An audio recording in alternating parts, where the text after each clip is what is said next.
Redirecting to Facebook. There you are. Okay, hi everyone. This is Amy Hahn, and I'm here with Gardening Tips Live with my assistant, Toby. Hey guys, nice to see you this morning. Lovely day. Redirecting to Facebook.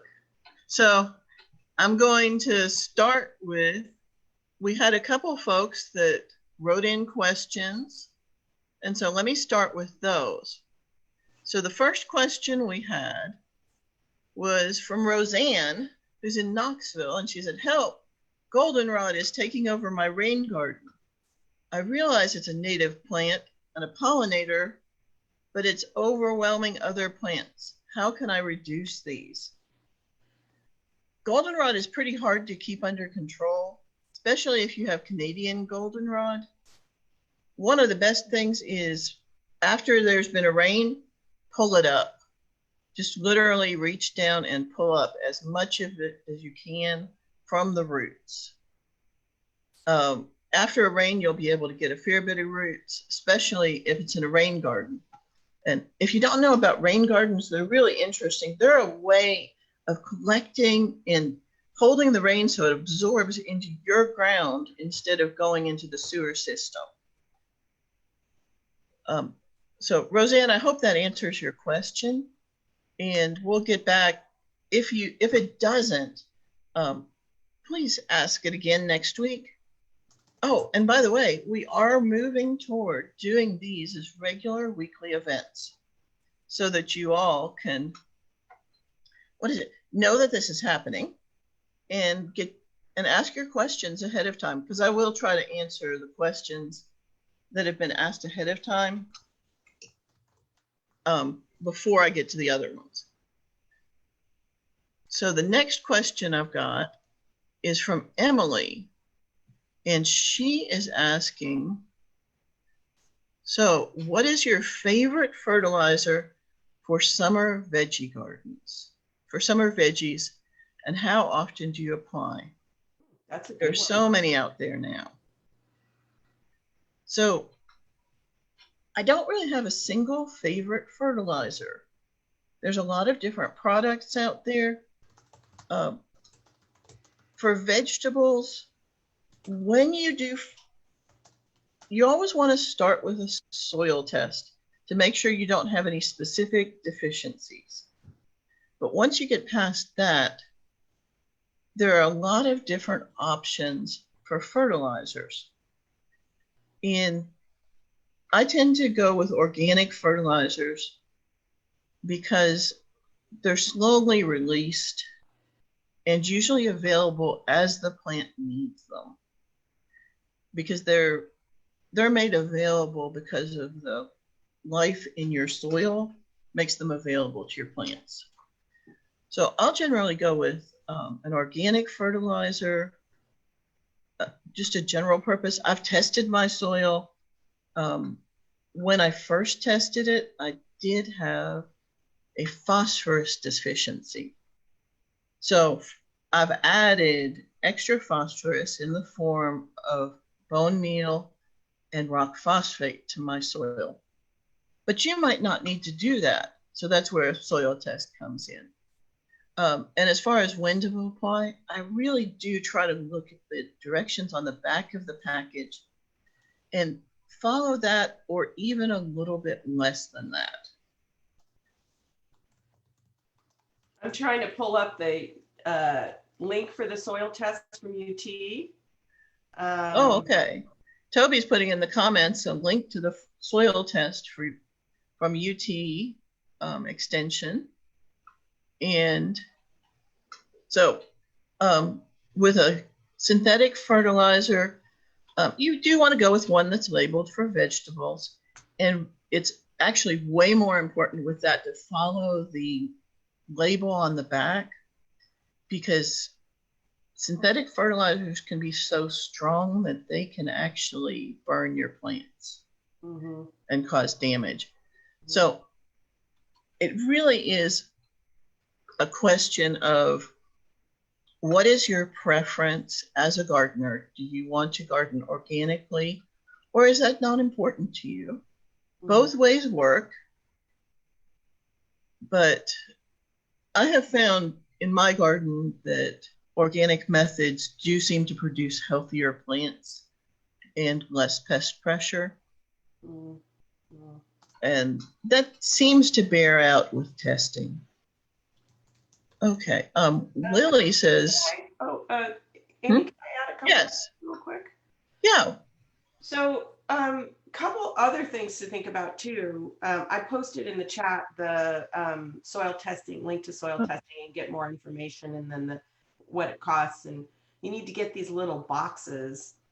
Thing about soil testing is you want to get a little bit, if you have raised beds or your garden is different, your garden soil is different than the rest of your garden, you want to do it separately than any other soil test you might do, and let them know that it's for a residential vegetable garden. They have little boxes you check, and you take a little bit from each of your raised beds, shake it up. It's easier to do when it's dry out, actually, because you can get the earth, mixed up, I find anyway. And I mix it up in a peanut butter jar first, and then, or a plastic bin first, and then I put it in the soil test box.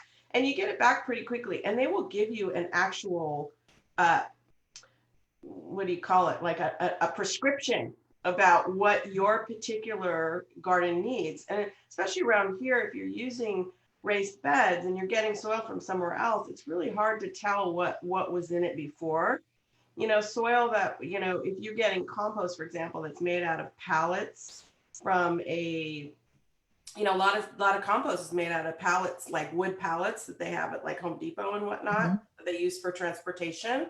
And that will have very little of any kind of nitrogen or anything in it, because it doesn't have bark in it, no wood bark or anything. So you could have. Toby's dropped out. Am I dropped out now? You're dropping out every so often, and I don't know if you're dropping out on the recording or just to me. How am I sounding, guys? Post in the chat. But another important thing with soil testing is when you're sending in your test, make sure you mark. They have it divided into commercial growers and home gardener codes. For the soil, for the plants that you're planting in your garden, you want to put the code. Let me see if I can bring this up, because they do have it on their website, and it looks like their old link is bad. So Amy says she's hearing me okay, so maybe it's coming through Zoom. Okay, so maybe that's the issue, and everyone's getting it good on Facebook Live. Yeah. So with soil testing, you want to use the code that's for like tomatoes in the home garden, right? Not commercial tomatoes, and those are different codes. One other thing I just wanted to mention about fertilizing, because different plants need different fertilizers. So it's not always the brand out. Yeah. It's generally broken down into fruiting. Right. And there's also, you have your first choice is organic or synthetic. But also, for example, for onions, you're better off using like a bulb fertilizer, because onions don't need a ton of nitrogen. What they need is, I always forget if it's phosphorus or it's, I think potassium. The second number, potassium. I think potassium is roots. Yeah, potassium is what they need to grow. So, if you're buying bulbs sometimes from a grower, like baby starts of the onions, they'll give you instructions about digging a trench next to your onions and then putting that, I use just straight bone meal sometimes. That gives you that. So, first you want to do a soil test. Second, you want to choose between organic and synthetic. And third, you want to make sure you're picking the right fertilizer for the plant you're trying to support, and follow the directions on so bulb versus leafy plant. and you want to follow the directions on the packet. And like Amy said, you know, one other thing I look for sometimes in my fertilizer is mycorrhiza. If it has mycorrhiza, these are like little beneficial. The only issue with mycorrhiza is it's very, very specific. Mycorrhiza is extremely specific to location. And if the location that they're growing that mycorrhiza is not similar to East Tennessee, it will die off. Okay. And so if you're adding any compost to your planting area, right, it will bring the mycorrhiza with it. Good point. Yeah. Okay, so let's move on to our next question. And if anyone has additional questions about fertilizer, be sure to ask those in the comments. Okay, Lily asked, well, she made a comment and then asked, residents of Athens may get free leaf mulch for non-commercial usage. Is there any place Knox County gardeners can get free mulch or wood chips? I don't believe there is any program like that in Knox County.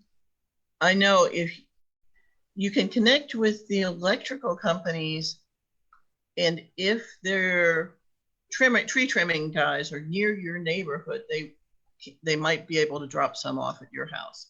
It does save them a tipping fee. The other place I've gotten free, not free, but I'll pay like 10 bucks, is a arborist. So if folks are out trimming trees, again, right, similar, they don't want to pay the tipping fee. So you kind of need to reach out to different arborists. You can find them just by Googling in your local area and just ask them, hey, could you put me on your list for any mulch? Or do you drop mulch chips at residential homes, and could you put me on your list? And I have a guy who I pay him 10 bucks and he drops it off, and he just, now I have to do all the sweat equity with my wheelbarrow, but works. So that's for wood chips anyway, not mulch. Now there's no guarantees that those trees don't have some kind of disease. There's no guarantee. So I wouldn't put them directly on, for example, in my veggie bed. But I use them in paths around, walking paths. So. Right. The other place that you can look, and some people have had great success, and I've actually gotten a couple loads through this, is a service called Chip Drop. And it's at chipdrop.com. And they're a service to connect arborists who do the tree trimming with homeowners. But the best success I've had is actually approaching an arborist or a team of tree guys who are cutting down a tree and saying, hey, my house is a quarter mile from here. Can you drop at my house? And so far, I haven't had them say no. Now, one time they didn't actually drop it, but they're very glad not to have to drive miles and miles to dump their load. Generally, just stand back a safe distance, so they're not worried for your safety as you're asking them. And they'll generally come over and say, can I help you with something? That's been the response I've gotten from them. We have one more question before we get to the comments, and we're about halfway through our half an hour. Let's see, Toby, who's actually on the call with me, said, my bean leaves are getting eaten alive, seeing little brown specks. So Toby, since you're here, I can ask you a couple questions. Sure. Do the brown specks jump away when you try to look at them? No. Okay, so the brown specks, my guess would be aphids on them, and they can cause some damage, but I think probably the bigger damage, the aphids are probably causing minor damage, but probably the majority of the damage is actually weather. Really? Right now, our weather is very marginal for beans, at least till the past couple days. I mean, we've literally gone from 30-degree temperatures to 80-degree temperatures in 3 days, under a week. Right. I had stuff covered earlier this week. But even covered, it still does not love it. So is that why the little holes are happening in the leaves? Probably the aphids are doing some damage, and it's leaving it open for something that's going for a fungal issue that's causing the holes. So But I have some sesame oil. Would that work? follow the directions on the Right. label. You know, I'm assuming it's a product that's labeled for pesticide. Yeah, it's actually a threefer. It's an organic threefer. It does antifungal, Okay, yeah. I also would, sprayed off water what was on under the leaves. yeah. I Can't mean, pick them off because they're too tiny. They're little brown. right. The aphids you can sometimes spray off with a strong stream of water, but for beans, you're probably not going to be able to do that. Because Well, I I know had how low those, leaves. yeah. Like, yeah. And their leaves are pretty tender. Yeah. And so, you know, damage is pretty likely. Yeah. So I would, and what's happening is normally, if the weather were warm where the beans were growing normally, they would have outgrown those being close to the ground by now. And but with the weather being so cool, they probably have not been growing very much. And so you're seeing the damage more where I think if the weather were warmer, those leaves would have just fallen off. Yeah, yeah. There's a few baby ones where the leaf couldn't even get anywhere because the first leaf just got chewed alive by something. Cool. Thank you. Okay. Do we have any questions from the comments? Let's see here.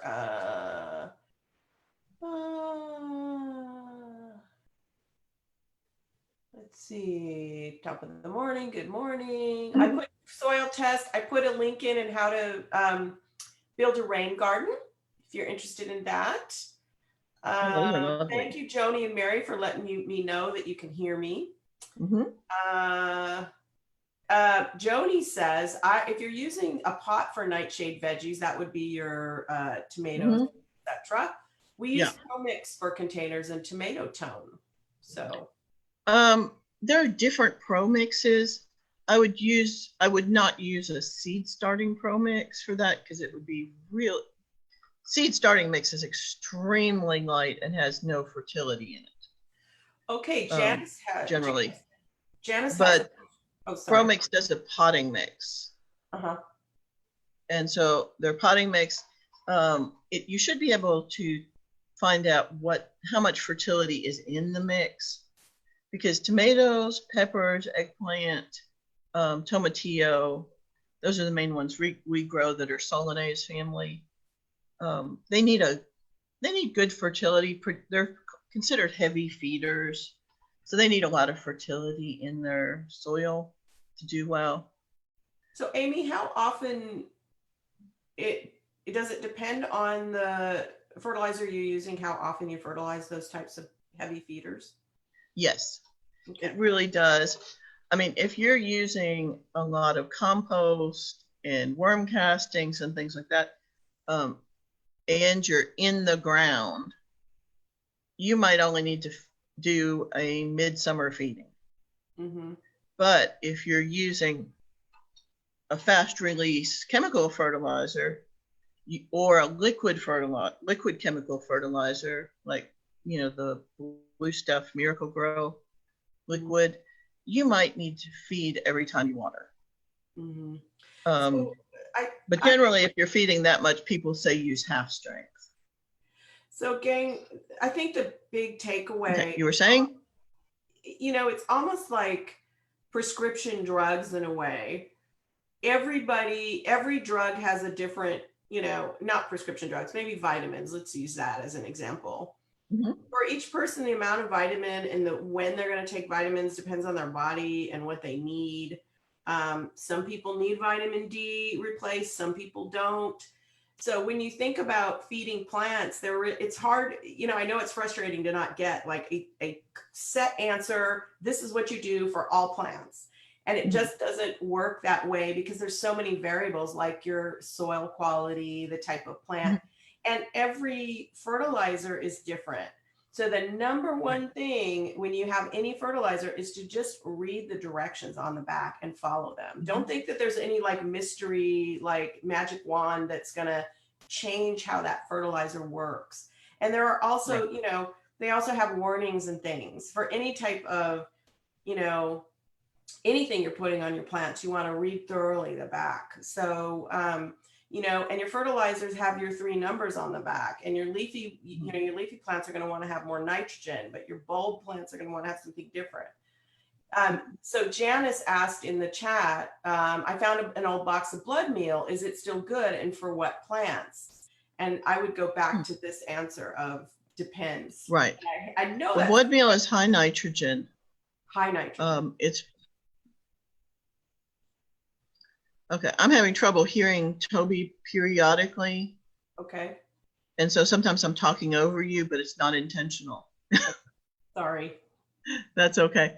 Yeah, go back to the label. I would say, oh, another thing I wanted to say on fertilizers is more is not better. Regularly, every year, I hear about people who have tomato plants that produce lots and lots of foliage, but very, very few tomatoes. And that's a situation where it's got too much fertilizer, and in particular, too much nitrogen. And so there's abundant plant growth. The plant thinks it's going to live forever, and it never has to have any seeds, because the plant's goal is to make seeds. And so if your plant thinks it can grow forever and has the nutrients, it will just put on what's called vegetative growth. That's the leaves, and that's not what you want with tomatoes. You want the tomato fruit. So you want to put enough without putting too much. And as far as containers, one of the big things with containers is water. That's oftentimes more of an issue than fertility, but you do still have to have ample fertility, and that's where you have to. Oftentimes the directions for container plants are different than the directions for in-ground on whatever fertilizer you're using. So be sure to follow those. As far as the blood meal, I would say it's likely to have degraded some, but it's impossible to tell how much. So I would definitely not apply it heavier than the package directions give. And blood meal is a high nitrogen fertilizer. So you're going to want to be very careful about how much you apply. You don't want to overdo it.